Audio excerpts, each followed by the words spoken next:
And I'm JP. What up, JP? What up? So Snowmageddon is happening actively. Yes. So we have like 10 inches of like the heaviest snow ever created. Yeah. Quite heavy. And then we're supposed to get another 20 plus inches. Yeah, starting tomorrow night. Yeah, tomorrow night all the way through Monday morning, right? Yeah. So Saturday night all the way through Monday morning. So Can't wait. I'm so excited. So excited. So I got home probably around 11 o'clock last night from Green Bay. Nothing. It was still dry as can be. No snow, no nothing. Almost immediately went to bed. I woke up at probably about 6 this morning. It was just like 10 inches. It was nuts. A lot. Really quick. It was so weird. I woke up at 4:15, and I'm looking around outside. Like it was light. Like it was just like light was reflecting off the snow. And I'm like, is it time to wake up? Like, am I up before? I was definitely up before my alarm, but I was just like, what the heck? And dogs looking at me. Get up, take a whiz, go look at the clock. I'm like, 4:15, man. It looks like it's 6 o'clock. 7 o'clock in the morning. I was up for another half an hour, and then I fell back asleep. And then when I woke up at 6, it was actually slightly darker than it was at 4 Well, in it the started morning. snowing again. Yeah, that too. Yeah. And that was the thing, because when I woke up, I just woke up and I was like, well, do I need to get in the truck yet? And I saw the snow falling. I was like, no, I'm not getting up yet. So I just went and laid back down. But yeah, it's incredible. And by the way, those are really old guy things. Get up and pee. Yeah, it's for sure. And then it was lighter at 4 than it was at 6. And everybody else is like, dude, my alarm doesn't even go off till like 8. Well, I mean, the wind was pretty. It was going, so Yeah, that's sure what was. woke me up for sure. Yeah, well, and it's amazing because there was definitely a lot of wind, but the snow was so wet. There was no drift anywhere. Like, No. It was crazy. I mean, that's how heavy the snow was. Zero drift with Yeah. like 30-mile-an-hour winds. So, yeah, spent a lot of time in a plow truck. And then you go down to Green Bay and there was like nothing. Yeah, that's what I heard. Just up here in Northern Door. Actually, it's funny today. I get in the car to go to work, and my sister texts me right away. She's like, "Oh, I heard you guys got a ton of snow." It's like, "Yeah." She's like, "We got about 2 inches." I was like, you're lucky." She lives down in Milwaukee, but she sends me a picture. She bought her kids a new trampoline. She lives close to this lake by the house. The trampoline ended up blowing into the lake. Oh, man. Oh, I didn't even look to see if our trampoline was still sitting there. And so I was just like, well, like maybe someday you'll get it out. She's like, we got it, but it was such a bummer. That is. Because we had that one, and I did notice it because we have like the safety net around it. Yeah, right. It collapsed. Oh, same with It ours. was so heavy. Yeah. So one of the poles is either broken or bent, and then one of the sides, either the hook came off or it ripped down the net. So duct tape. Sure. Duct tape for the summer. I mean, I don't know how much an extra pole costs, but we're in the same boat. Like, but the kids, like when they're in there, like goofing around, they'd start grabbing on the net and stuff too. Sometimes I'm like, you guys can't do that because it's gonna bring it down. You can rip it. We just like raw dog it like we used to. Springs exposed, Yeah, take exactly. the padding off, and just go at it. No net. Yeah. And then if you land wrong, you shoot, and it's like this slow motion as you're doing it. You're like, oh my goodness, like pumping, and then you hit the springs and fall off the edge. That's exactly what happened to a friend of mine. Yeah, for sure. I've done that before. Yeah. And that's how I'm just afraid of it. I was trying to do backflips, and I just landed at that angle, and I hit and went straight off into, and it was just onto the ground, but it was just one of those like, uh-oh, what am I doing? I can't stop myself from like rotating forward. And then, I just ended up on the ground, like belly flopped right onto the ground. It was horrible. That's why I've seen people dig holes in the ground so they, that's pretty it's smart. on it's level with ground. Yeah. I mean, it still hurt, to Oh, jump off and land like that. But yeah. But it'd be like, what, 3.5 feet less, you know? yeah, exactly. That's a little more exactly time it. to build up speed. So, all right. Well, with that said, door_disc_golf, night_owls_pod, and then doordisc.com, where you can buy all your disc golf needs, or just go straight to the source itself at 550 Military Avenue. North 550 Military Avenue, unit number 7, right under the big clock tower. You can go right into the shop, and we got all kinds of stuff. There's fewer baskets in there because I picked them all up to bring them up here, back up here. But yeah, so simulators going and discs are on the shelf, and it's a good time right now. It's a good time. Very good. So with all that being, and we're getting all the new drops and all that stuff. So everything's moving along. So all the new drops are coming. Team Series is coming. I know we just got a delivery from Discraft, so something's dropping there pretty soon. And then I know MVP's come recently. I know, so it's all coming, coming together. So nice. And then my son has been doing some 3D printing. Oh, So that was his thing that he decided he wanted to start getting into. yeah. So he's been doing a bunch of 3D printing. So we actually have a bunch of disc hangers and some really like novelty style disc hangers. So it's like really cool ones where when you take it off the wall, it still looks good on the wall. It's like a basket with like 2 nubs that you hang the disc on. It's pretty cool. Oh, that's cool. I'll have to show you one. yeah. And then he's been doing some disc dots too. So so those will be there as well. I thought you were gonna say like you're getting into 3D printing discs. Oh, that would be cool. No, so there is some 3D printing files for discs. We don't have the right filament yet. Oh, okay. So he's saving up for that filament, and he wants to make some discs. Interesting. And I said, that would be awesome. Go for it. And he goes, can you buy it for me? I said, no.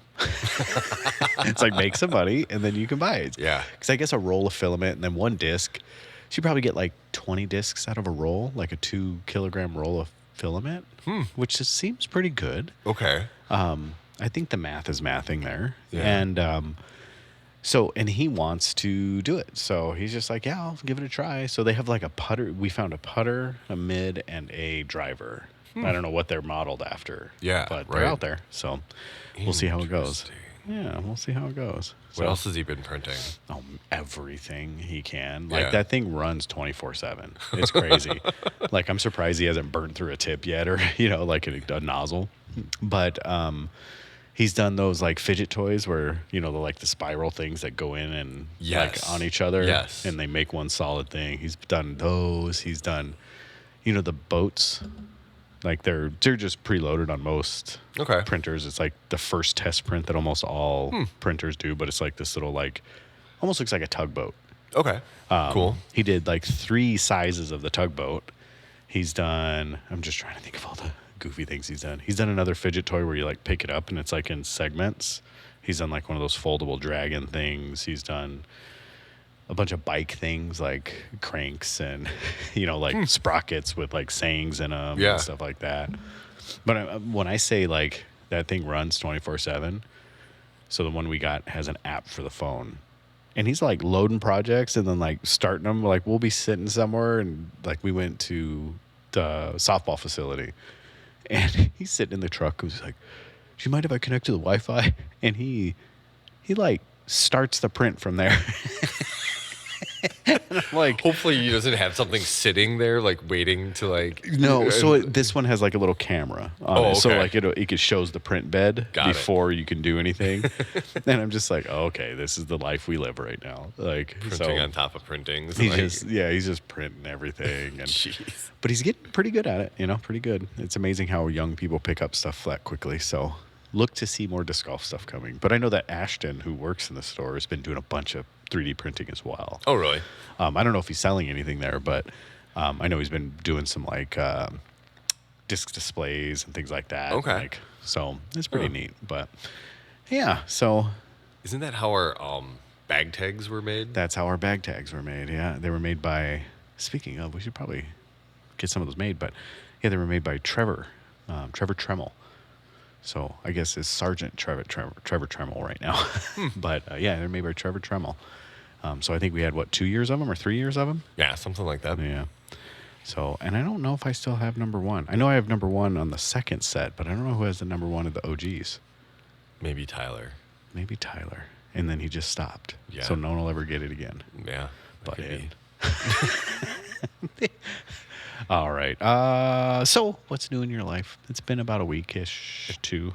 Yeah, it's been a while. Yeah. We had our volleyball championship that we ended up beating the first place team, so that was pretty sweet. Yeah. Were you like the second place team? We were the second place team, Okay. but we were a couple games behind. In the season, we split this 3-3. So like the first matchup, we won 2-1. The second matchup, they won 2-1. And then Okay. the championship, they won the first set like 26-24. Then we won the second set 28-26. Dang. And then the third set, we won again 26-24. Dang. Yeah, so they're all pretty close. And it was like, there's just rallies and runs. Like Yeah. every match is like we'd get 5, they'd pull 5 back, and then they'd go ahead, we'd pull some back, and it was a good match. Who's on the team?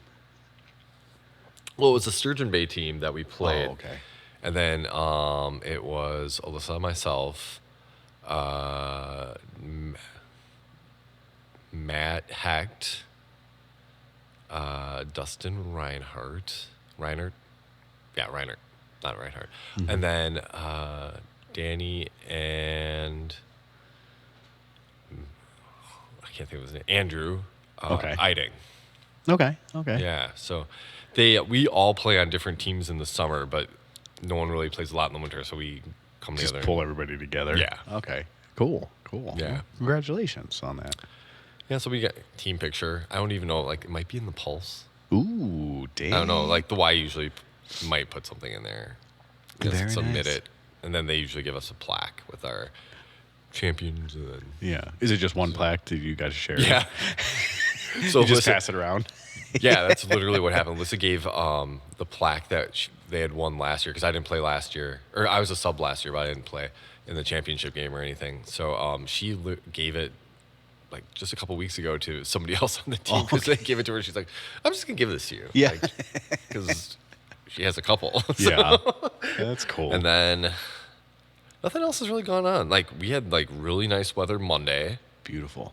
absolutely beautiful, and I had to work extra this week, so not a whole heck of a lot. Yeah. But it was nice to get outside and at least like walk the dog and like do something. I mean, we get out, but like it was like I'm getting hot, you know, Yeah. like that kind of thing. And Yeah. just being outside with the nice weather, short lived as it was nice. Yeah. It's supposed to return this coming week, though. It's supposed to get up into but the I think- 40s and 50s yeah, again. So, which is funny because the last time I remember like a snowpocalypse was during springtime open. Yes. Like the 30 some inches that we Yep. got then. And I'm that like, was all at once, too. That Yeah. wasn't spread out. That was like overnight almost. yeah, it was crazy. almost overnight. Yeah. So I mean, it's kind of, and that's just right around the corner as well. So I was thinking about that. It's like, is it gonna all melt again, or is it what you know? Like, Yeah, don't well, I mean, know. with as much trees and shade as there in that course, there will be pockets of snow. Yeah, with for this sure. much snow, there'll be pockets of snow. But I mean, if we get the rain that's expected this coming week, probably not. Probably not. Yeah, you it's know, possible. who knows? Because that snow went away pretty quick. You know, the snow we had Yeah. with this past week. So, yeah. So well, that's good. Well, anything else? No, I don't No? think so. That was awesome. Yeah, that Yeah. was awesome. That was awesome. Yeah. So we were You in were. Jamaica for the week, and it was awesome. The travel was garbage. The way there, no issues. On the way back, I guess there was some fog issues and some issues like a big storm in the Chicago area. So coming out of Jamaica, we were about 4 hours behind schedule coming out of Jamaica. And then when we got to Chicago, we had to wait in Chicago for about 8 hours. And then we got on the plane at about midnight, and then they kicked us off the plane. We never left the walkway, which is great. We never left the gate. So they actually kicked us off the plane. They said, "Hey, sorry, everybody's deplaning." Yeah. And then we like, oh, great. And I got the very last car from Alamo Rental Car in Chicago, of all places. Like, giant rental car center. There were maybe like 50 cars left. Really? There were so many cars that got rented. Like, and I got the very last one from Alamo. And we just drove up that night. So it took us like about 30 something hours to get home from Jamaica when it should have taken us 8, you know, like, Jeez Louise. yeah, it was crazy. That's crazy. With the 2-year-old and, Yeah. so, but it was fun though. I mean, good experience. While I was in Jamaica, we just had an amazing time. We were in Ocho Rio, which is kind of a tourist town. It's a port town, Okay. cruise ship town. And, getting off the resort site was fun, but man, I don't know how many times I got offered drugs. Like, it was crazy. Like, guys stopping me. One guy threatened me with a knife, which was kind of cool. But it was just weird, But it was weird because even though all of that happened, I never felt unsafe. Okay. If that makes any sense. Like, it was just this weird, like, he had a knife up his sleeve and he's like, "Hey, you want a knife?" And I was like, "No, I'm good." He goes, "How about some drugs?" And I go, "No, I'm good on that front too." And he's like, "You sure? I got cocaine, I got weed." And I'm like, "How about none?" Like, I'm okay, dude. I'm going to go get a Juicy Patty from Juicy's. and he's like, "Can you bring me one?" I was like, "Sure, man. If you're here when I come back, I'll throw you one." That was it. And I walked away. So that was good. Didn't get stabbed. Also didn't have to give away the Juicy Patty. Okay. Yeah, so I didn't get bullied for it. Right on. It was good. But, because he wasn't there when I came back. Yeah, but that was it. And I got like 2 more times while we were out. One time on the resort, they have these guys that stand in the water and try to sell you like, come on a trip with us and do this or whatever, but they can't be on the resort property, so they stand in the water at the beach. Oh, interesting. So he's like, "You want to go on a boat? We'll pull your kids on the tube. We'll do all this stuff." And I was just like, "No, I'm okay." And he goes, "You sure? I got weed." And I was like, Dude, is this me? Like, do I just draw this? I'm standing in a bathing suit and nothing else on. And dude's like, "Hey, you want some weed?" And I'm like, "No." Like, do you see my 2-year-old standing right in front of me? Like, does he want weed? just like jeepers creepers, man. So it was fun though. I mean, like, all in all, like, those were just fun little stories, but man, just had a wonderful time. And we got an upgrade because there was some issue with our room. And we got an upgrade to like the 11th floor penthouse all the way on the end of the building. It was awesome. Wow. It was such a cool, such a cool experience. Didn't pay a dime more. They just took us from like a adjoining room. And I don't remember what the issue was, but they call us up and then like 5:00 that night, they're like, "Hey, you want a new room?" And we're like, "Sure, that'd be great." "All right, but it's in the north building." I'm like, what does that mean to me? But it's right over like the performance area. So every night until 10:00, there was always something going on. Okay. All right. But I was like, man, I don't care. It's top floor, like ocean view, like balconies. I was just like, this is awesome. And it was like a 2-unit, unit. Like, there were 2 separate units. It was cool, man. It was really cool. So, but that was that. Nice. So the only complaint I have, the food was garbage. So I hate to say it, but like, I've had this experience many times, like where I go eat jerk, like jerk chicken, jerk, and we have the jerk around here too. Yeah, right. And I've never not liked it, but I've never been like, that was awesome. And I had just authentic, straight up Jamaican jerk, like bones in it, like good, authentic jerk. I just didn't like it. Wow. And everything's very heavy. Like, it's very like starch based. Mm-hmm. So, but I ate enough, like we always do. And then they had Juicy Patties. So that's their big, like, when I asked all the locals, like, where should we eat? Where should we eat? They're like, gotta go to Juicy Patties. Gotta go to Juicy Patties. I was, okay. So we went and had an authentic Juicy Patty, which is kind of like an empanada, I guess. Okay. But it's like, think Taco Bell beef, like the soggy beef. Yeah. But a little more savory, not Mexican style. Like jerkish. There you go. Okay. And it's put in an empanada. And then it's just served in a little like brown paper bag. And Juicy Patties is like the Jamaican franchise. There's only one Jamaican franchise, and that's Juicy Patties. And we went there. My kids were like, best thing I've ever had in my life. And I mean it like, give it like a 5. Like, it just wasn't amazing to me, but the kids were like, this is amazing. So yeah, but that was that. And then, like I said, our travel sagas, and then I got back and I hadn't done any work for my master's program for that week. So I had to come back and for the next 2 days, that's all I was doing was just work. But there's good news that comes out of that.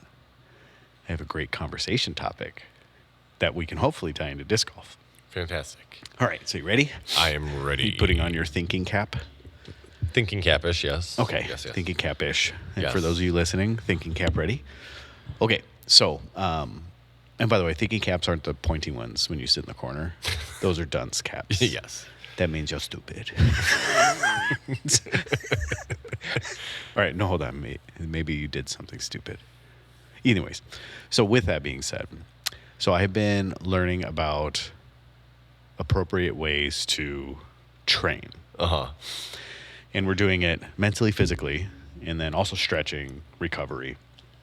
So right now, we are, I'm reading through a book that has something called what's novel stimulus, Okay. right? So through my research that I'm doing for a program that I'm putting together, I was reading through this thing about novel stimulus, and I was like, I wonder what else there is about novel stimulus. So I look up another book, and this book talks about novel stimulus with performance as a specific way to increase performance within a given sport Okay. is by changing the stimulus and by making it what's called novel stimulus, but by making a situation more difficult purposefully so you can grow, or changing the parameters specifically Yeah. so you can grow. And where that comes from, there's some research talking about how, there's some basketball players that they grew up with only half of a backboard. And so the ways that they learned how to do certain moves and maneuvers were because of that missing backboard. There's, soccer players that play this thing called footy?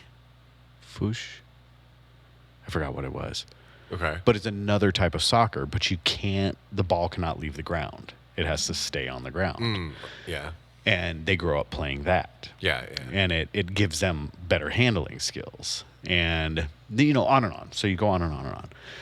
And then you talk about like golfers where they'll do certain things and blah, blah, blah. So I was thinking to myself, okay. Oh, and then they also bring up another one where they talk about teams that have a star. Yeah. And so like in NBA, and we talked about Tatum, you just talked about Tatum, where Tatum was off the Celtics for a while because of a injury. Yep.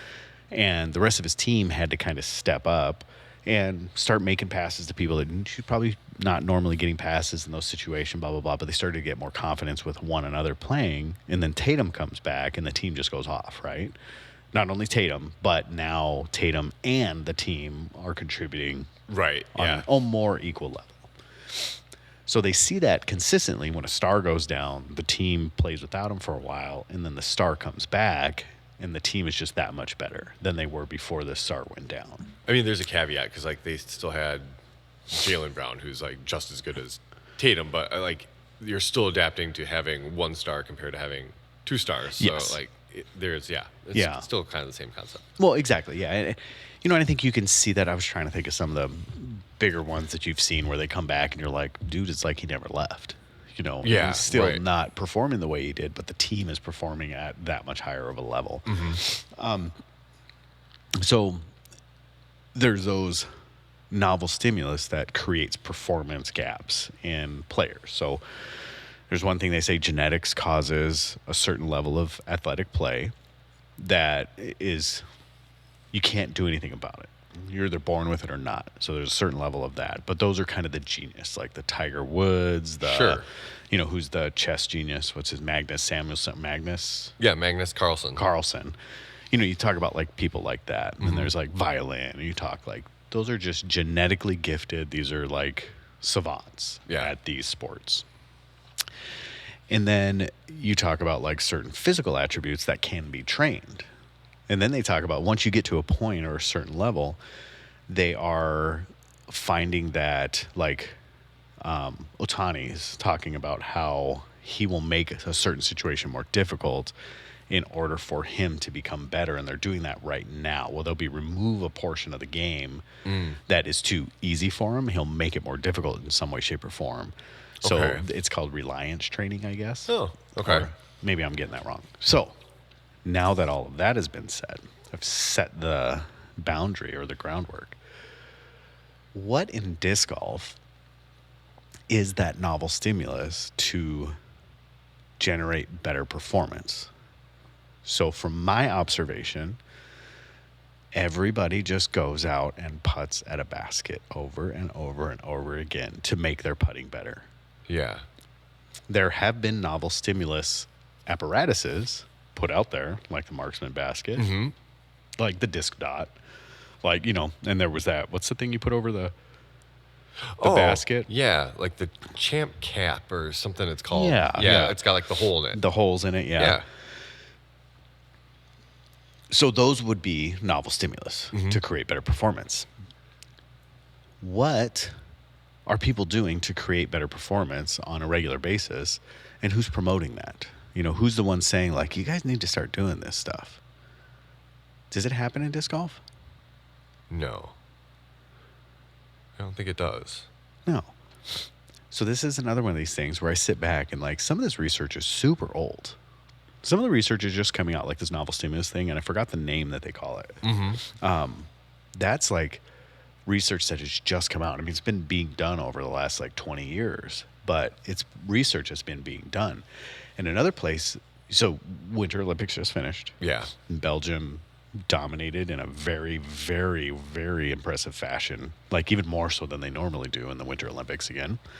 So when you talk about that, they talk about how they train, and it's talking about these novelty things where they won't let people specify in a sport. What they do is they just, hey, you got to do something, and they have what's called an inclusionary sport. So they get everybody to play it. Doesn't matter how, we just want everybody to play. Okay. There's no pay to play aspects there. It's actually against the law up to a certain age.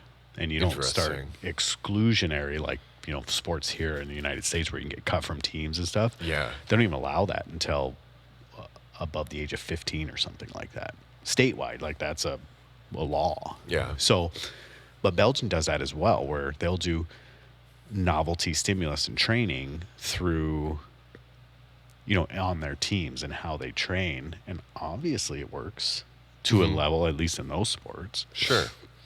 So what are some things in disc golf that we think we could do in order to increase the level of play?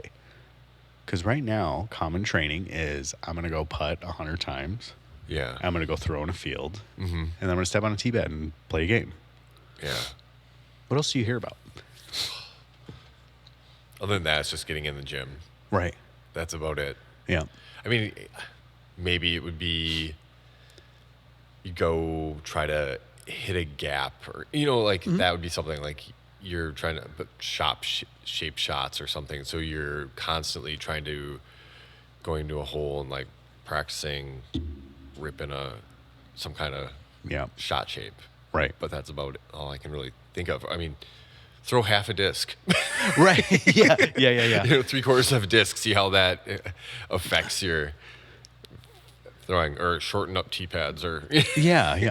So one of the things that I thought about was, and this is not a new idea. This is something that I heard, and it was an Eric McCabe thing.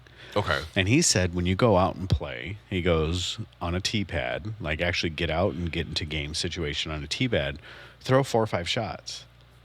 But don't play from the best shot. Play from the worst shot. I remember him saying that. And then when you throw from the worst shot, throw 5 shots. Play from the worst shot. When you play from those, play 5 shots. Play from the worst shot. And I would say that would be pretty novel stimulus. But what's something repeatable, controllable that you can create something dynamic with it? And I would say, time for bed. Yep. Sorry, got us ended. Okay, with that said. So I would say, let's say putting. And what's something putting without bringing something to cover baskets or like dragging your marksman out to the course? What is a way that you can create novel stimulus with putting? And the one way that I thought about is that we all have this wonderful thing on the basket that all of us really love. It's called the band. Yes. Why don't you just putt for the band every time? Like find the number on the band and hit that number every time. Okay. And then you talk about like aim small, miss small, pick a link. Yeah. But that is impressive, but there's no feedback to it, Or maybe you play around that the only way a putt counts is if it hits the rim. or hits the band, Sure. right? Yeah. Okay, because that can be repeatable. Yeah, I it's just repeatable, and it's something that you don't have to have any special equipment to accomplish. And it's very similar to the game. Yeah, I wish knew what that was called. Like the soccer game where you just can't kick it in the air. You have to keep everything on Yeah, the I know. ground. I know what you're talking about. Yeah, it's like it's almost like soccer, volleyball, or soccer. I know what it's called. I just can't think of it. Yeah. I don't want to say it was called footy or something like that. But anyways, so the other option that I thought about was going out and purposefully throwing only one type of disc through a round Sure. and just using that disc. That's it. Like I remember when I was really struggling with forehands, and this was well before I knew this novel stimulus idea. When I was throwing forehands, what I would do, and I don't know if you ever played with me on any of them, where I would just be like, nah, I'm working on my forehand. Like for this next week or 2 weeks, all I'm doing is throwing forehands. That's it. I mean, that's the only thing I'm throwing is forehands. And it really, really dramatically improved my forehand game.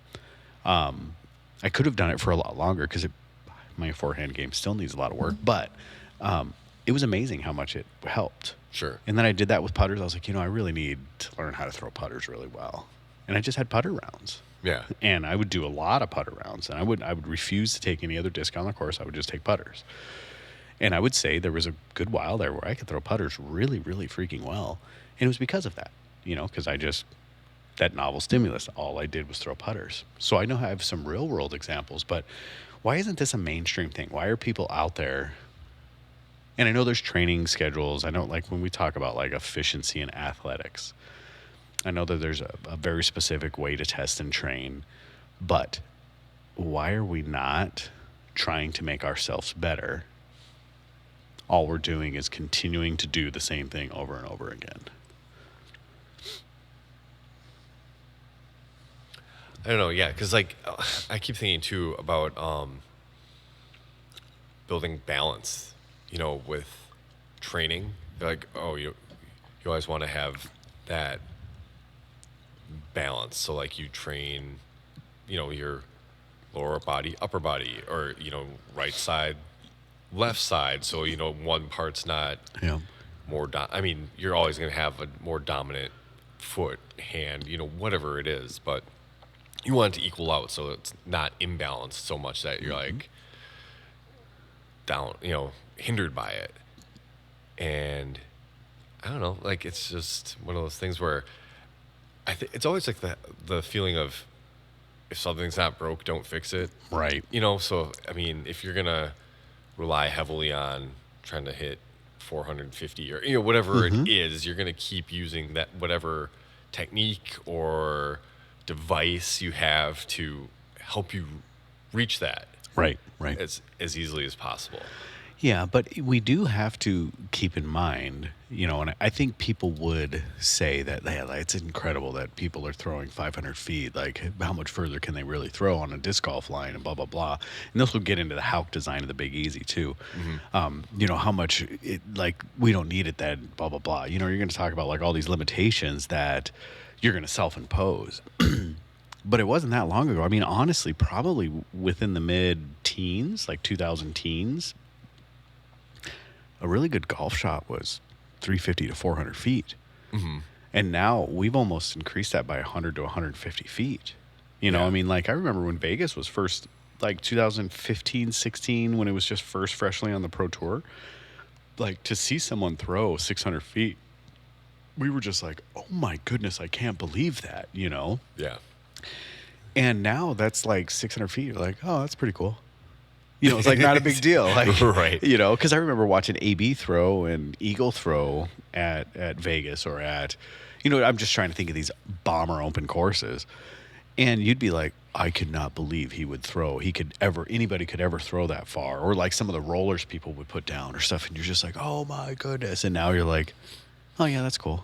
It's just Now it's just second nature. You see it and you're like, okay. Yeah. We've achieved what we thought wasn't quite possible. Right. So as those things get better, that's good. You mentioned the balancing out, like having a balance within, the way you throw. Like we're always stressing whatever our throwing hands are or arms are, and our bodies and our braces and, the legs, the impact, all that stuff is all centralized on one side of our body. Mm-hmm.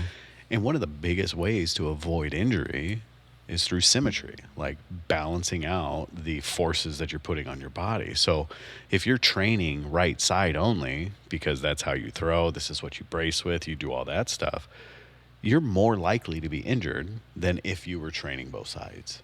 So training for disc golfers should primarily be, if you're doing off-season work, should be on your left side to start balancing that out. Right. I mean, it should be equal, but you should put an emphasis on your whatever your non-dominant side is, Mm-hmm. so you can avoid injury, because that's something we see a lot is injuries to people's shoulders or elbows or wrists or whatever it is on their throwing side. So, because it's overuse, right? Yeah, absolutely. So, yeah. I don't know. So, anyways, That's interesting. yeah. I wonder if you were to go ask somebody about, this type of training, a pro, and like what their answer to that would be. Like be like, okay, you're doing all these things that you normally do, but what can we do to get you out of your comfort zone Right.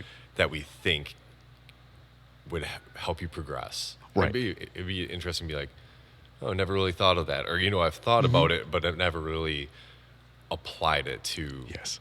my training before. Yeah. Like, it's almost like you need that outside voice from, like that has some knowledge of the sport. Be like, here's what I think you could do.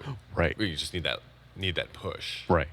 And I don't think there's anything against like Seth Muncie or, right, because that's the disc golf strong guy, right? Yeah. I don't think there's anything against it, but I think he's also ingrained into the sport now. Mm-hmm. So I don't think he, and this is speculation 100%, but I don't think he's able to step outside of it. And now he's also employed by Yeah. the people that do the sport. So for him to step away from that and say, no, we're doing it wrong, now he's going against his employer. So it makes it a little more cumbersome to be the trailblazer Sure. in a lot of those instances. So, I don't know if I've said this, but so mine is coaching administration and exercise science is what my master's is in. So I guess technically a double master's. And when I look at the basics of creating an appropriate program for an athlete or an athletics within the exercise science portion of it, it's pretty common basic stuff. So anybody that does the exercise science, and I'm sure undergraduate level as well, anybody that does the exercise science would probably be able to look at it and be like, yeah, this is how we should be doing these things. But I think what a lot happens, and this is nothing against, is that there's the science bros, there's the exercise scientists that look at it and go, well, yeah, it's so obvious. And then there's the gym bros that look at it and go, well, we just need to make muscles bigger, right? You need to make them more efficient and more effective. And I think what you need is that gym bro that says, hey, we need these things, but we also need that exercise science. And I think right now we live amongst the gym bros that are just like, Sure. well, we want to throw far, so let's make our arms stronger. Yeah. Okay, but how do we do that? And how do we balance it? And then you need that exercise scientist that's going to look at it and go, well, I think when we do these things, we got to set the appropriate training schedule for how this athlete should train. There should be an off season, a mid season, a during season. Here's how these things should look, and your program should look the same. So we're constantly building on one another, minimizing fatigue, minimizing injuries, minimizing all that stuff. And this is the best way we can accomplish that. But I don't think we've seen that yet. No. I see hey, here's how you warm up before a round. But that's it. Yeah. And even that the stuff that I'm hearing from, that it just doesn't seem to line up with the education that I'm receiving and what's being done. Doesn't seem like it's the same. Mm-hmm. Doesn't seem like it's coming out of the same books. Okay. If that makes any sense to me. Yeah. So, anyways. Huh. So, It's funny. I was watching a clip from a video. It's this guy who's training to be a professional dunker, and he's cool. Yeah, and he was talking about how, and it wasn't it wasn't like because he's going through exercises like plyometrics, like weightlifting, all these things to help him increase his vertical. And he's like, yeah, the more you actually play your sport, the more you're taking away from your performance of what your actual goal is. Yep. Like, and I was like, huh, that's kind of funny. So you're saying like, if I'm playing soccer rather than training, whatever it is, that is actually hindering me from accomplishing my goal when my goal is actually to be playing at a high Right. level, which is kind of a counterintuitive almost, Yeah. but I kind of get it a little bit. So have you ever heard of Greg Olson? Not the like NFL like announcer, Greg Yes, Olson. yes. Oh, it is? So Greg Olson, he Yeah, has a yeah. podcast called Youth Inc. Oh, okay. Really good podcast. And what he talks about, and it's very specifically to youth sports. Okay. And what you just brought up is exactly the issue that is kind of plaguing youth sports in the United States. Interest. Okay. Is the specificity really early with athletes and how it actually hinders them in the long run rather than helps them. It's so much better to be a multi-sport athlete up until probably your junior or senior year in high school than it is to specify into a sport when you're like 9 years old. So, and I know that's kind of flies in the face of what the last 20 years have been about in America, Yeah. but they're actually finding that like the repetitive motions, the injuries, the stuff like that actually hurts you. And when you go on to different sports, it completely destroys your mechanics of actually being able to do it. And what they find is that young kids will excel at a very specific position. What happens is they plateau a lot sooner than multi-sport athletes. And ultimately, a multi-sport athlete will become better at said sport in the long run than the person that's been specializing it for so long. So Interesting. Okay. yeah, so that kind of says exactly what you were just saying. Yeah. There's like proof behind that, like years and years of data and proof behind it. But then I look at somebody like Messi or Ronaldo, and it's like, Yeah. You can't tell me the goats Yeah. weren't, finding something right. But the goats didn't specialize. They actually played other sports while they were in Sure, school. right. So, but yeah, you're right. I mean, there is always exceptions. Yeah. Oh no, absolutely. But you're right though. I mean, look at Tiger Woods. Look Yeah. at stuff like that. I'm not saying they probably didn't play other sports, but they probably started specializing in things younger than most people. Like, Oh, I'm sure. right, like their main concentration was that sport, but they weren't playing the other sports as much as that one sport. Right.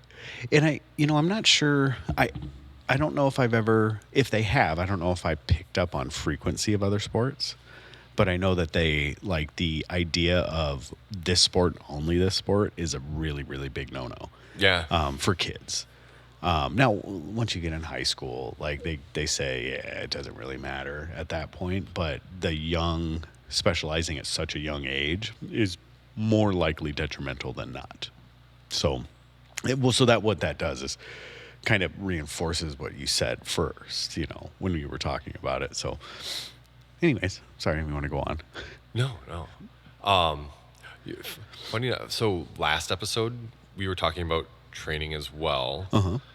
And I was on YouTube, and there was a video, another guy that was talking about the science-specific training for disc golf. Oh, really?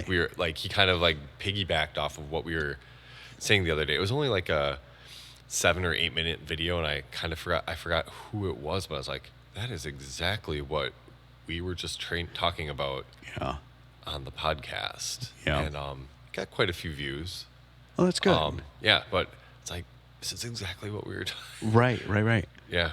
Well, and it's amazing because, you look at guys that have been training their entire lives, and you look at their physique, you look at their body, and men or women, and you're just like, dude, there's no way I can ever get there. But what a lot of people don't realize is that the biggest growth that you're going to see is within that first year.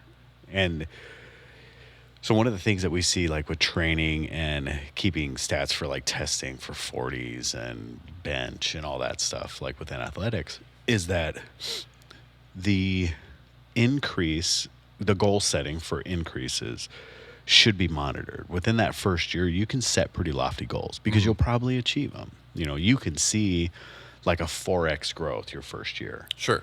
But in 4 years, you'll probably only see a 4.5x growth, as in you're only going to see about 1% more every year rather than that first like 5% that first year, you know, Yeah. or whatever you call it. But it's dramatically less outside of that first year. But what that means is that it gives you hope that within that first year, you're going to make some amazing gains if you just stick to it. Mm-hmm.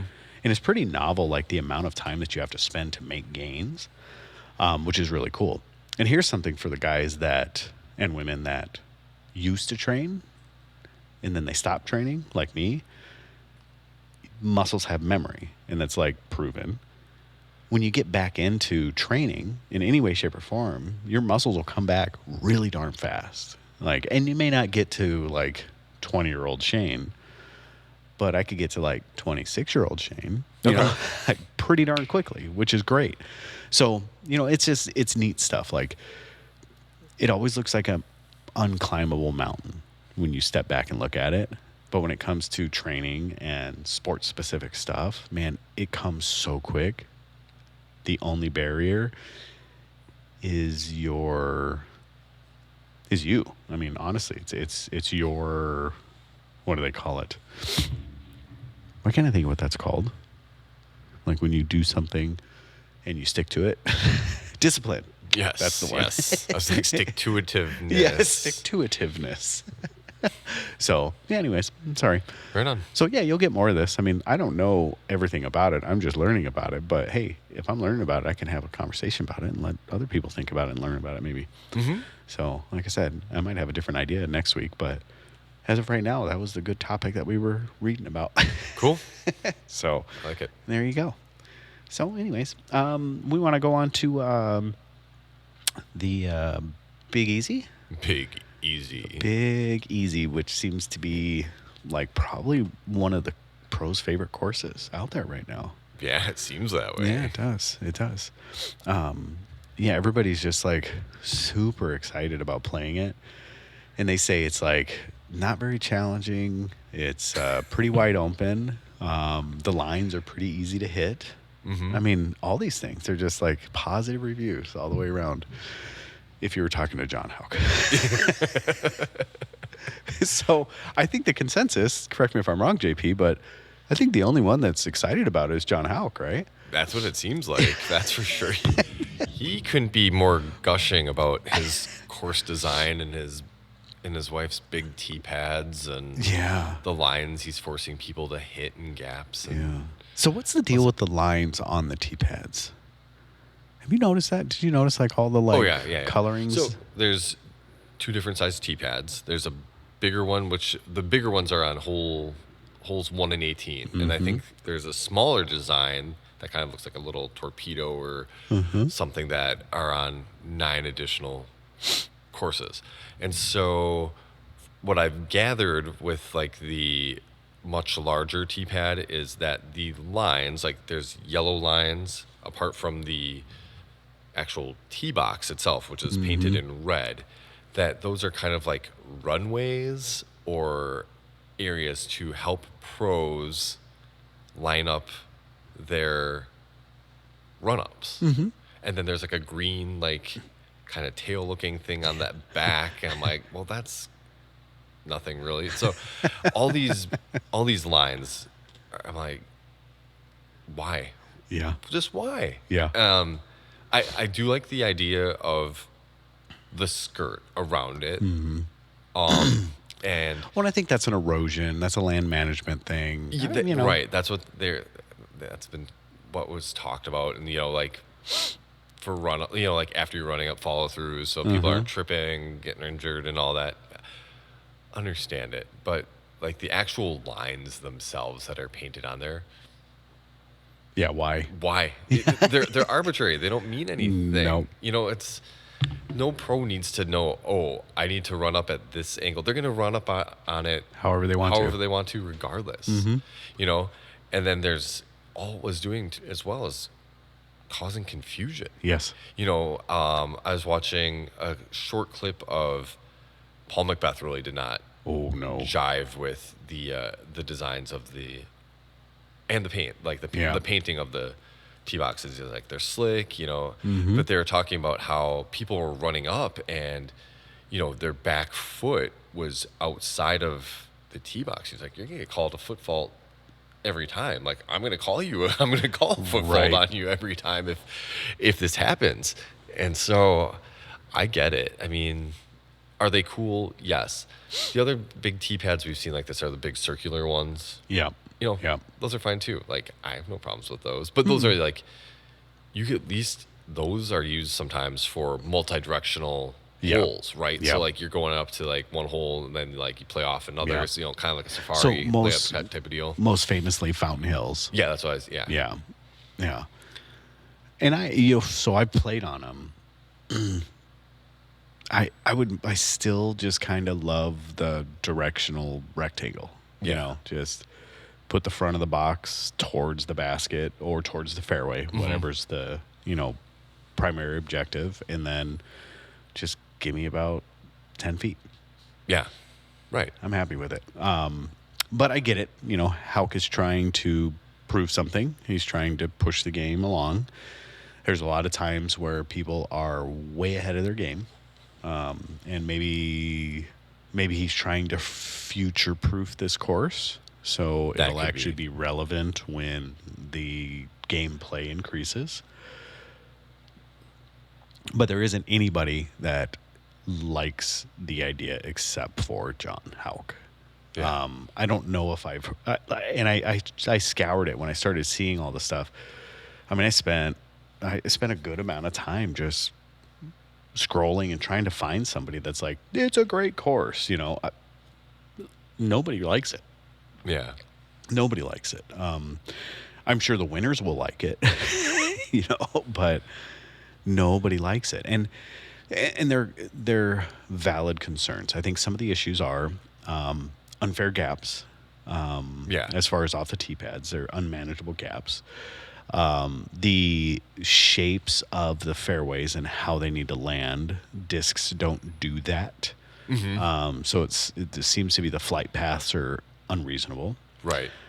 And the length of the hole. So it is 2,000 feet longer than the longest course on the tour, which was Northwoods Black, Yeah. and the same par. Yes. Yeah. That's nuts. Right. 2,000 feet, same par. I mean, 2,000 feet realistically is 4 more strokes. Yeah. For pros. For us, it's like 12 more strokes. So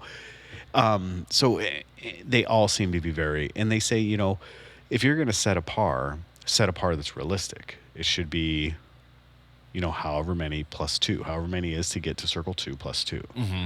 And that's what a lot of people are saying. Like, you can throw 2 or 3 great shots and still not be within circle 2. Right. Like John was saying, he's like, oh, like if you can make it to circle 2 and have a 60-foot putt for birdie, that's pretty good. I'm Right. like, that's pretty good. Like you're aiming to get to within circle 1 to the bullseye, Yeah. for a birdie putt. If you're getting to circle 2 for a birdie putt, and you're like, oh yeah, that's pretty good. Yeah. Like, yeah. okay, well, like I get it. Like you do want to build a course to challenge the pros, because I mean we are getting to a lot of these ball golf courses that aren't quite as challenging. That's just huck and pray. Yeah. When When you're seeing 30 and 40 under, like, Yeah, right. And so this weekend, scores wise for FPO right now, like Holland's at 6 down, and as we're recording this, I mean, you're lucky to get to 18 down. Right. And same thing with MPO. I think the leader's at 6 down right now, and they'll be lucky to average 6 down Yeah. for the tournament, per round. Well, what they were expecting is that 10 under will be a great score for the tournament. Okay, yeah. Is I that, mean, that's the things that I've heard. yeah. And I'm sure it'll probably be lower than that. and to be very transparent, we are usually very hard on pros when they say they don't like courses. True. We are ones that are like, just suck it up, man. Play the course. Like, it is what it is. Everybody's playing the same course, quit complaining. Or the baskets, like, quit complaining. Mm-hmm. On this course, it just really does seem like either John is way ahead of his time, or it's just a bad course design. Or maybe it's not a complete course yet. Maybe there's some more work that needs to be done. I think that's what some of the players were saying, is that they can kind of see a vision of what it could be, but it's not quite complete. Like, Right. It's going to take some more limbing up of branches, a little more fairway clearing. Like, I don't know how much time, like, this has been a course for a while, but I don't know how much time it's been set to be a DGPT tournament course, like. Because it's been in the ground, 2 years? Yeah, I think. Because this is the one that was like a pretty big deal. It was like million-ish dollars. Could have been, yeah. Because they had to build like the bridges and like bring in sand and do all that stuff, right? If I remember rightly. So I remember reading about it like back in like 2000 or 2001 or something like that they got that. Or maybe it was Mike that told me about it or something. But it could have been Mike, because Mike's been going to John's like classes for course design and stuff. So yeah, that's possible. Mike could have mentioned something. He would be an interesting one to have a conversation with, to text, to see how he feels, because I know he's been out there and I know he's played it for sure. And I thought he was in part of the design process. Oh, interesting. Or he helped. Okay. Once he was designing, he went out and helped do some coursework out there, I think. Mike, if you hear this, just text me and let me know if I'm wrong or not. I'll correct it tomorrow or next episode. But yeah, it's unfortunate because it was touted to be a very, very good course, and it just seems like it's not landing well with the pros. And I can't say anything because I'm not there. Yeah. But, personally, but I can say on what everybody's feedback is, and it is not good. I don't even like. I think Simon was talking about playing a pro-am from the FPO tees, and he was saying how, they'd be lucky to get to certain landing areas from the FPO tees. Yeah. And for pros, and he's like, it's unbelievable. And Simon is a pretty roll with the punches kind of guy. Mm-hmm. He's very direct with how he feels about things. He doesn't mince his words. He's very, and when he says something, usually he's pretty spot on about stuff. Right. And when he says the course is bad, probably bad. It's probably bad. Like, that's just Simon is one of the guys in the sport that if he says something, I'm usually like, probably true. Sure. Probably true. Because he's very direct. I mean, it is kind of that German heritage. Like, I'm just going to say it. But he's pretty spot on about stuff, and if he thinks it's bad, usually he's just like, we just need to get used to it. It just needs to be, he's just like, no, it's bad. Like, it's not good. Like, so, but it is nice because I think it was Silas Schultz that was just like, I see the vision. I understand what John Houck was going for, but I don't think anybody else sees the same vision or wants to see the same vision. Like, he understands where John Houck is trying to take it, but I don't think he didn't think that anybody else wanted it to go there. You know what I mean? Yeah, right. I think that's always kind of hard as somebody with the master plan of something. Mm-hmm. Like, you're trying to you're trying to convince the masses, right, to accept and ultimately buy into your vision. And then if you don't, it's like, I'm wondering at the end of the year, if there'll be some survey or whatever that they'll be like, maybe we shouldn't go back here, or at least give it things time. Need to change. Yeah.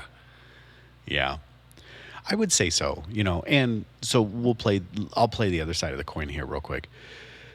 Sometimes the populations are just not ready for change. I will take in a very relevant example of the Disc Golf Pro Tour. When Steve Dodge decided that he was going to start the Disc Golf Pro Tour, everybody thought it was a horrible idea. After the collapse of the World Tour, after the collapse of was the U.S. Tour, or what was the one? The American Tour, or anyways, there was another one that was U.S. based, National Tour. No, that was anyways. There was something else that was U.S. based, and it was probably about 4 or 5 years after that. UC dropped the World Tour, and it was maybe a year before that Steve Dodge started the Pro Tour. And everybody was like, this is a stupid idea. And then he brought on his own camera crew and kind of pushed Joe Vez away. That's a stupid idea. This is the most horrible thing you could ever do, blah, blah, blah. And now look at it, right? Yeah. Steve Dodge was a visionary. He's the one that says, hey, this is what we need to do to get more eyes on the sport, get more dollars into it. So he saw something that no one else did. And then Todd Rainwater purchased it and took it to the next level. Perfect example there of what somebody that's ahead of their time. Because Steve doesn't get the credit for the Pro Tour. Rainwater does. You know. Could Houck be that person? Could Houck be the Dodge? That he's just a bit too far ahead of his time. And he is going to end up being that guy that was kind of the trailblazer. And we're going to see a lot more courses very similar to this that are super challenging, tighter windows, goofy tee pads, like that type of stuff. Maybe. I don't know if I would say that, but I'll eat my words if in 2 years from now we're sitting here going, hey, remember that Houck design that way? Yeah, right, exactly. At the Big Easy, but you know? At the same point, like you're saying, is that we do need courses. We do need to see courses challenging pros, Sure do. right? Because we can see them shoot these crazy 30 down, 40 down rounds on courses, and it's like, okay, but like if you're really tested, where's your skill? Where's you know, Right. like put up or shut up, that Yep. kind of situation. And Yep. Stop throwing overstable discs as hard as you can. yeah, Right? exactly. Like put some finesse back in the game. Yeah. And I think that's something we both said. Like, we need to see more stuff like that in order to make the game more interesting. Because I think that's one of those things that we're just like, it's boring to watch. Like, I'll throw it as hard as we can, as high as we can, as fast as we can, and really not worry about anything, you know? Well, and it's funny that we mentioned that because Gannon was talking about, he's like, yeah, I'm just trying to shoot up and over, you know, a lot of these holes because the gaps are unfair. So what am I trying to do? Yeah, I'm trying to heave the disc as hard as I can down the fairway to hit spots that I can get to get better scores. Although that is something that I think is a bit more interesting. You know, it's the Simon line effect. Yeah. You know? Yeah. It's, okay, I know I'm supposed to go there, but what's that? You know, as they point up, you know? And I know, I think that's appropriate. I think that's great. It's not how Houck would want it to be played, but that's beautiful. Like, let's break this design. Because then Houck will learn from that, hopefully. Houck will learn from that. But I would really like to figure out how Houck designs. Is Houck just like, this is how it's going to go? Or is Houck one of the guys that's like, hey, let's bring in some pros. Let's get some, voices and eyes on this thing, and let's try to develop something that's cutting edge. Because when there's buy-in, there's usually less resistance. Yeah. So I would assume that's not the case, but maybe I'm wrong. I haven't played enough of his courses at all to know really what his signature is on a course, right? Like I can't be like, it's the tight gaps, it's the whatever this shape is that I need to hit, because I feel like there's a lot of differentiating between certain styles of courses that he's done. So it'd be interesting to be like, when you're going in to design a course, like obviously you're looking at land, you're looking at all these features, but what do you do to put your stamp that it's like, we can know that this is your course by this type of design. Yep. So, and I really don't know what that would be right now. No. I think maybe I played enough McCabe designed to know that he's always going to have shorter tunnel shots, mid-range shots. I know that, I'm just trying to think, like, I know Josh Hamm, you're going to see a lot of lefties, lefty holes, you can kind of start to see some signatures behind some people. Like, when you find out that a certain course is designed by a certain local pro, you're like, yeah, I get it, because I've seen a couple of his courses, Sure. So, yeah, you're right. And I don't know if I've honestly ever played a Hauk design. Maybe I have, unknowingly, Yeah. because I don't really ever look to, No. or who cares who I mean, made I'm it, sure we could like, go through a list and be like, oh yeah, I played that, Yeah. that, and like without knowing what it would be. Yeah.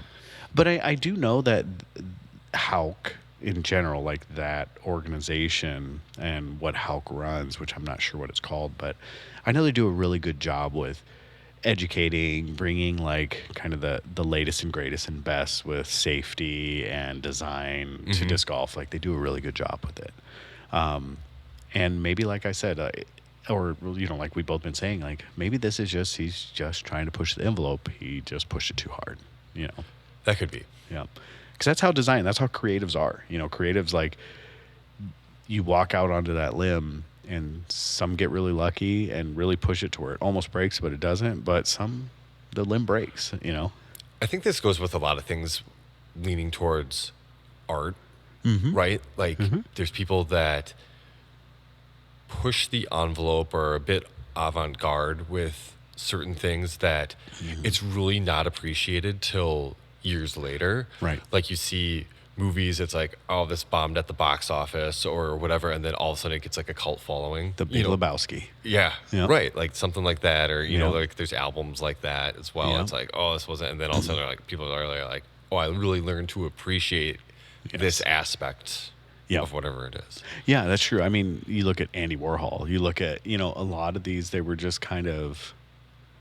eccentric, like off the beaten path, a little different, but like Campbell Soup now has immortalized, Andy Warhol, like, and Warhol, right? Andy Yeah.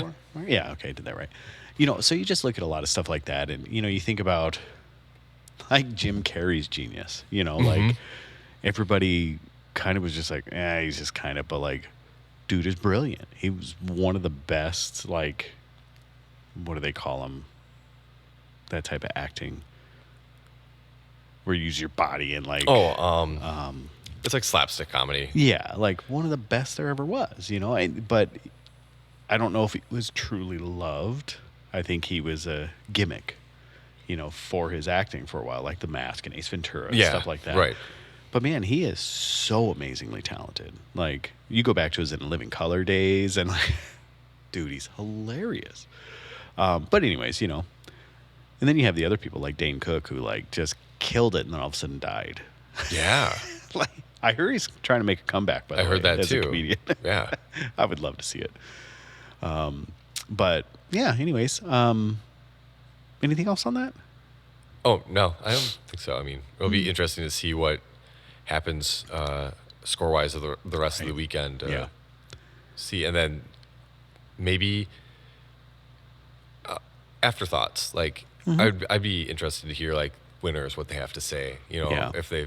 Because, I mean, I don't know if everybody got interviewed about their thoughts or, practice No. round videos and all these things. If over time it's like, okay, we gave it a chance. Yeah. Oh.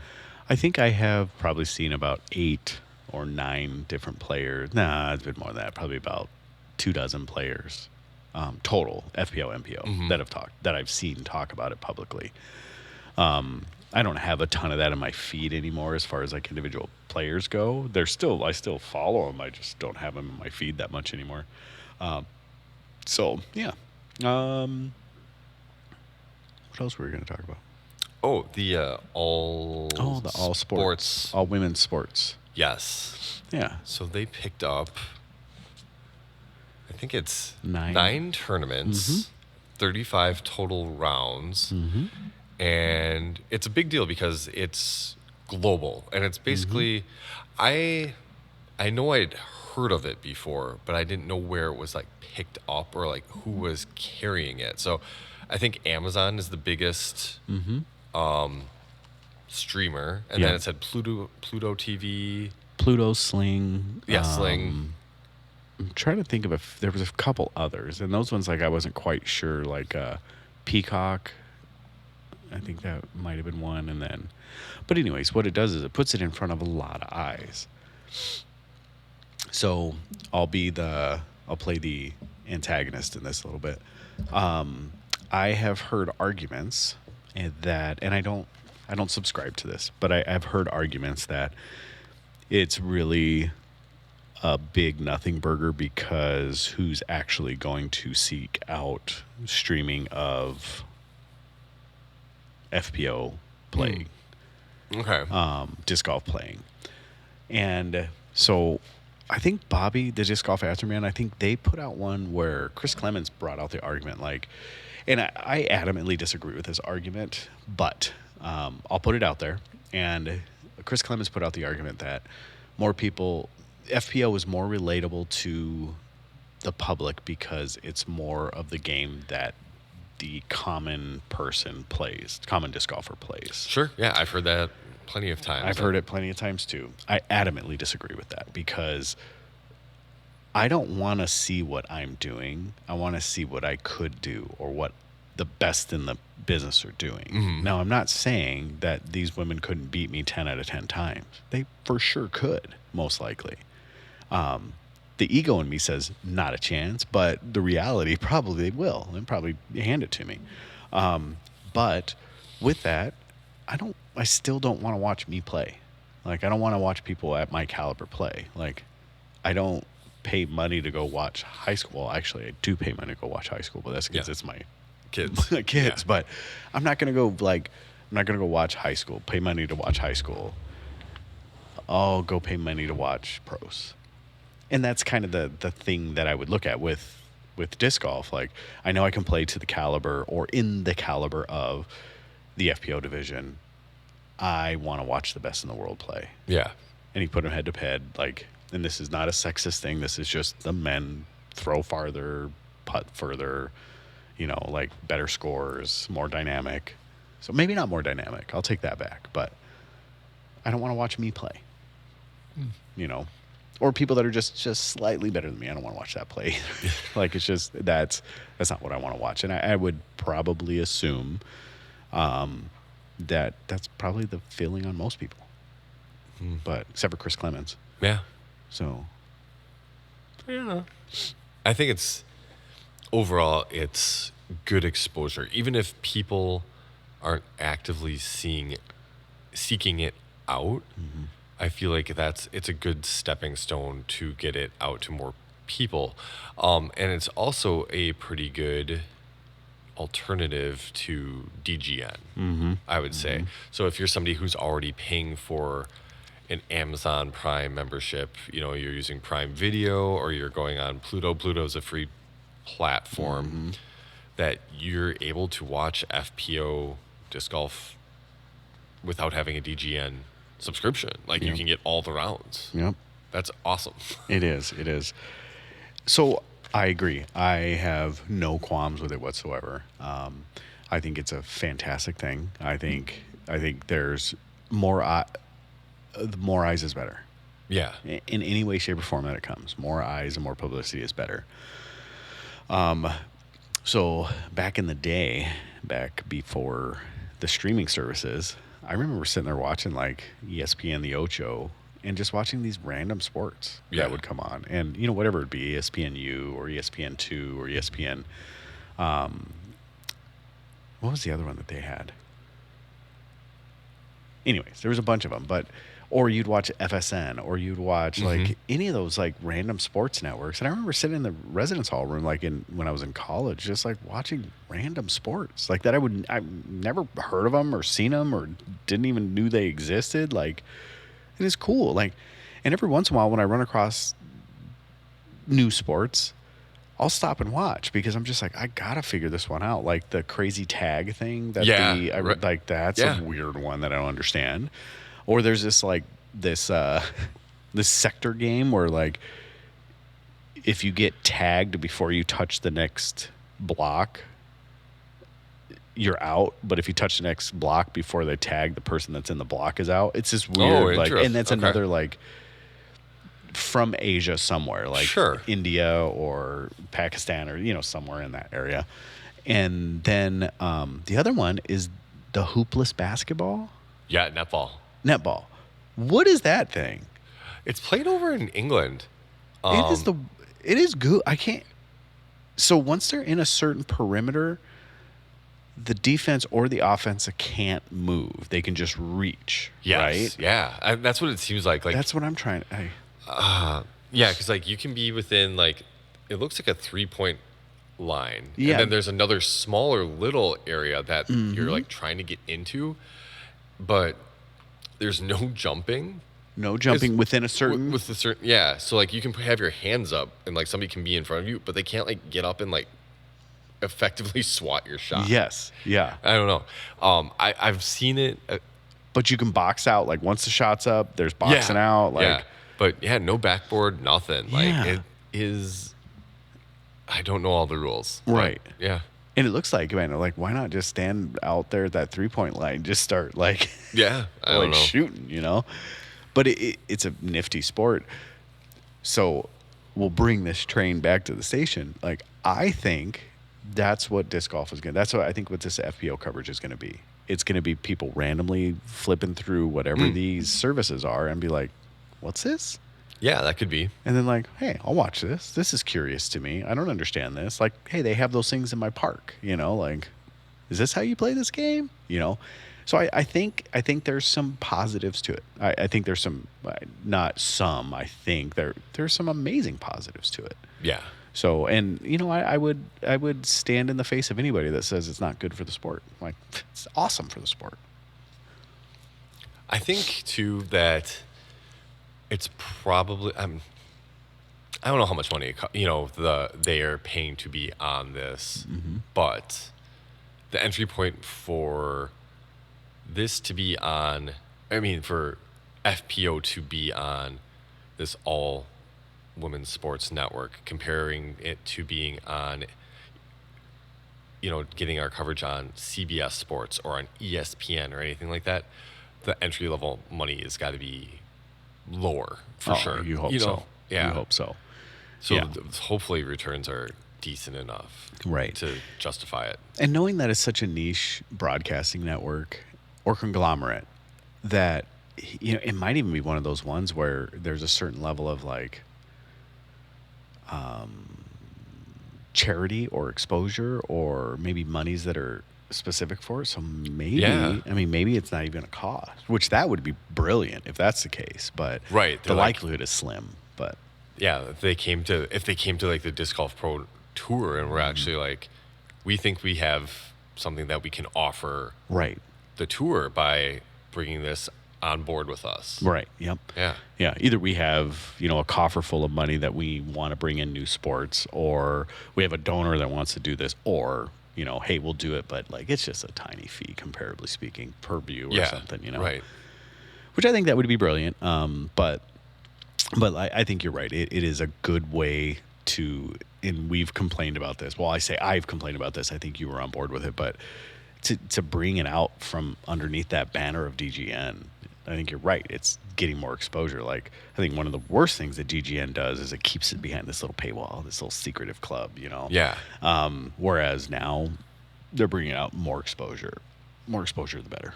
I still don't know if there is enough people that know about this network that people will be like, yeah, I gotta go find this. Yeah. That's the other thing. It's like I know I've heard about it at least once or twice, but I have no way until I read about it.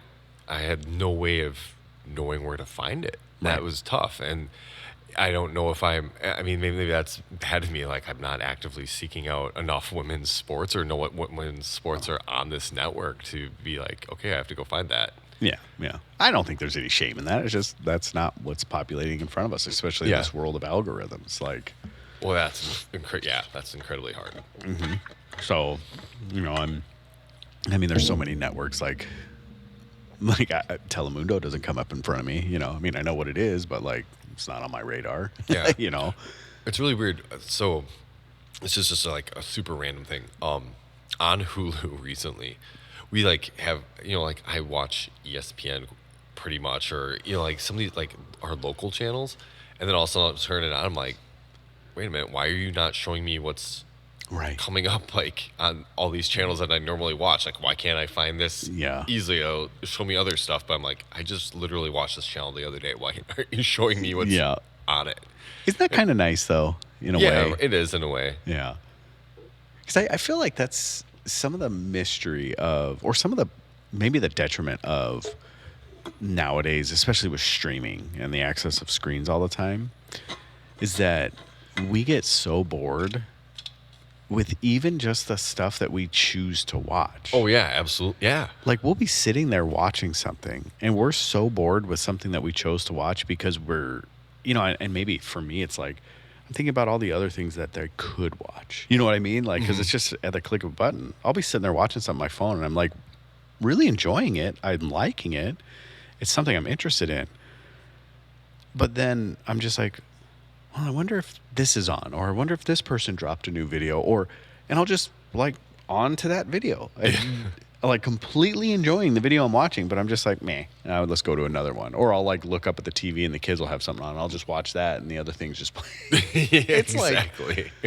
Oh, how stupid is that, So it would be nice just to kind of like get some new exposure of new stuff, like, because I don't know how many series of things that I've started to watch and I've just completely abandoned them because of YouTube or something. Sure, yeah. So that's funny. But hopefully that doesn't happen with the All Women Sports Network. Yeah. So, yeah, hopefully get some disc golf exposure and hopefully it turns out well and hopefully it didn't cost a lot of money. And if it did, hopefully they get the bang for the buck. Hopefully. Yeah, hopefully. I mean, like I said, it's all good stuff, but you sure would like that stuff to happen organically than rather be forced, So Yeah. I'd say that would be only kick that I would see, but that's for like the CBS Sports, that's for the ESPN coverage and everything. Like you'd rather have them going, hey, we want you on here, rather than how much does it cost to get us on here, So, but all right. All right. Anything else? You know what time it is, JP. I have a pretty random question. Okay. Let's hear it. If there was a company you wish you had bought into, or like kickstarted, or like helped found, what would it be? Kickstarted or help found. Now, this is this disc golf Doesn't have specific? to be. It Just doesn't have to be anything? disc golf specific. It just has to be like a company that you're like, dang, if I got it on the ground level of that. Yeah. So here's a funny story. Do you remember Sirius and XM Satellite? Yeah. Remember how they used to be two separate companies? Yes. Yeah. Do you remember how XM Satellite sucked? Kind of. And then they ended up somehow pulling the money together to buy Sirius. Mm-hmm. So in 1999, I had the opportunity to buy. It would have cost like $1,000, and I wanted to say it was like 4,000 shares of XM Oh, really? before they bought Sirius. And it was just one of those like goofy things. Like somebody told me about it, and then like within the restaurant I was working in, it was like, yeah, we should do it, blah blah blah. And they were like, this is how much it would cost, and I was just like, nah. So it ended up getting out of our friend group. Okay. And there was like two guys that bought into it, and they made bank because it was less than $1 a share. Dang.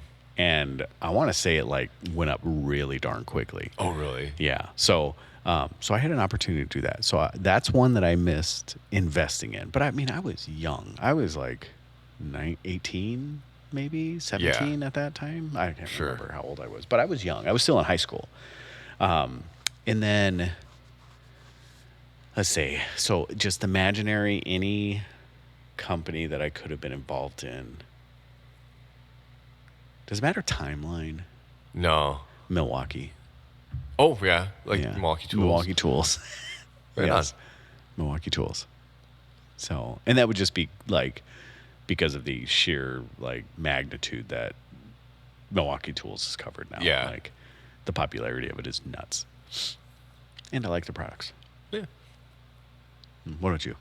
Apple probably. Well, yeah. I mean, that's a really easy one, but no. This is so on Facebook recently. This was popping up in my mind because on Facebook recently on my algorithm, there's this chance to invest. Like they're like, okay, invest now in this. Like it's a sports team, it's a soccer team over in, I want to say it's Scotland or Ireland, and for like $200 you get like a share in like the team, but it's like a founding thing. So I thought that was kind of cool. I haven't done it, but I was trying to read it like because there's different price points at which like your money is like, oh, you get this with it, blah blah blah, whatever.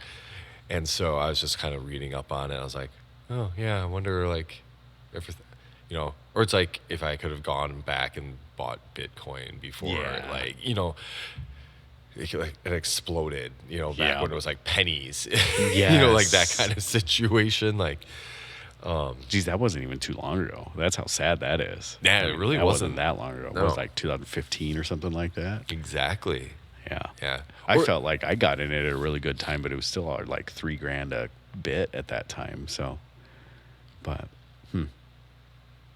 Or you think about like a sports team, like if you were able to like swindle some shares of like the Cowboys or something from Jerry Jones, or like. So I just was it America's Team? There's like a documentary-ish that came out on it recently. Mm-hmm. Yeah.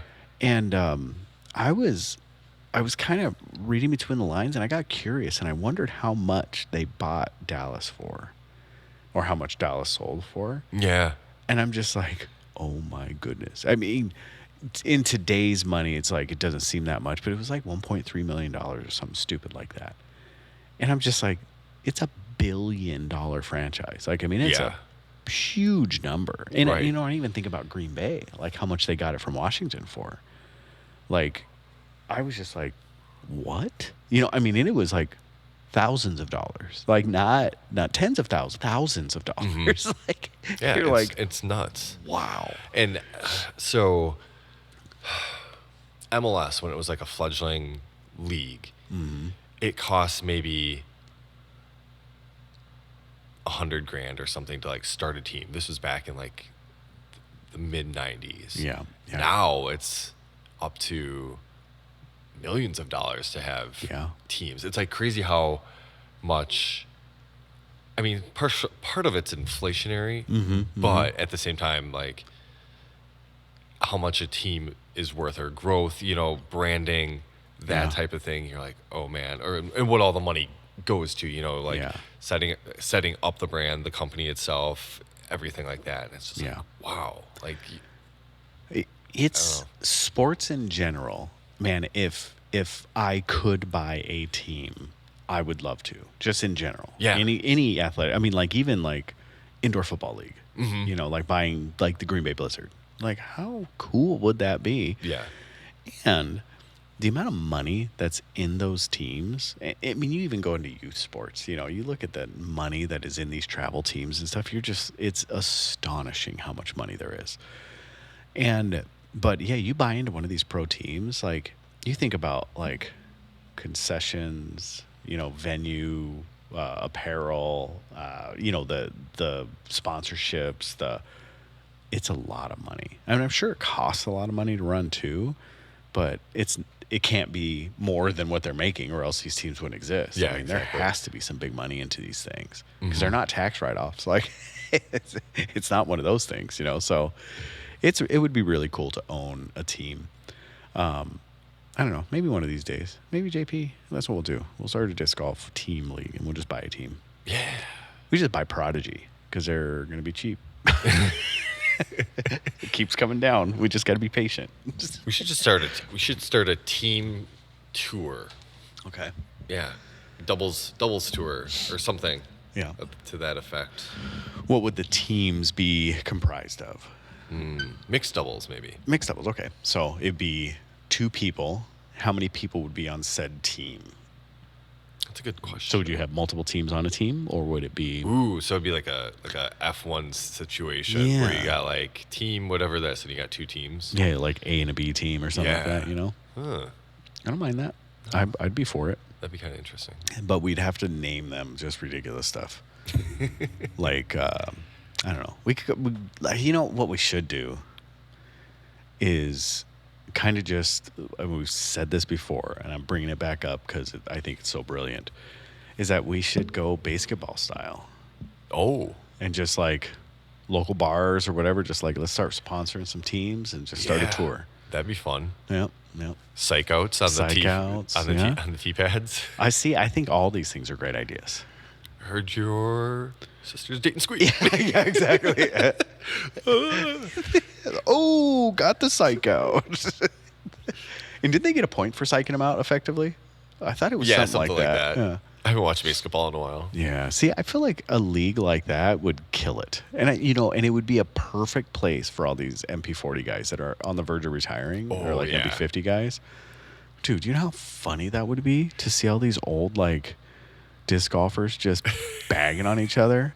Can you imagine like Climo on a tee pad and then you got like Avery over there like, have another cigarette, Climo. You know, like how hilarious would that be? That would be funny. Oh, That would be yeah. that would be awesome. Even just like offer or encourage a little bit of violence too, you know, like where it'd be, and not like unrecoverable violence. I'm talking like cover your ears if you're sensitive, but like locker room type behavior, like nut taps.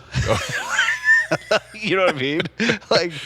Like that type of stuff. And I think it would be hilarious to watch just a bunch of juvenile 50-year-olds and 40-year-olds like mess with each other. The We're Not Washed Up tour. Yeah, Like, exactly. Or maybe call it the Washed Up Tour. yeah. I like it. I like it. Because, we're talking about the men, but I have been around some women that are ruthless to one another. Sure, And it's absolutely. hilarious to watch it. And it's like, that's how they show love. Like, Yeah, right. they're going to get on you. And I appreciate people like that. All right. Anything else? That's all. All right, man. Yeah. Well, that was a good one. Thanks for coming over. And I think outside of that, what's the inspirational quote to leave them on?